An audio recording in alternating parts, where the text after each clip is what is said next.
Matapos ang pang-apat ng kontrata sa barko, mayroong mga bagay na aking napagtanto sa buhay ko. Tumatanda na pala ako.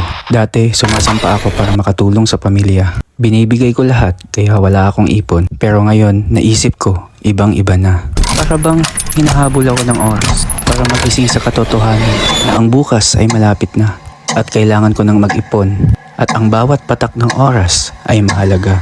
Pero ako pa rin ito.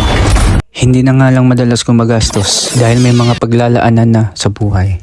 Habang ako ngayon nasa bakasyon, alas 6 ng umaga ay kadalasang gising na ako. At isa lang ang napagtanto ko habang gumagawa ako ng kape. Okay lang pala kahit hindi lahat ibibigay sa pamilya at mag-ipon para sa sarili. Ang importante, nakakatulong ka. Masaya naman ako na makatulong kasi yun naman ang pangarap natin mga seaman, ang makatulong sa pamilya. Hindi lang halata sa mukha ko na masaya ako. Kasi maraming lubak-lubak. Naghahanap nga pala ako na magi-sponsor ng Pampaderm. Karamihan iniisip na kuripot daw ako at nag-iba ang aking ugali. Pero wala akong pakialam sa kanila. Gustong gusto ko ang buhay ko ngayon na nakakatulong ako sa pamilya ko. Nangyari na nga sa mga nakaraan kong kontrata na parang ayaw ko nang umuwi at mag-extend ng kontrata para malaki-laki ang maiuuwi kong pera. Pero ngayon naisip ko na masarap palang magbakasyon kasama ang pamilya mo. Hindi ko na kailangan magbigay ng advices sa video ko na yun kasi alam ko naman na matalino. Maraming salamat.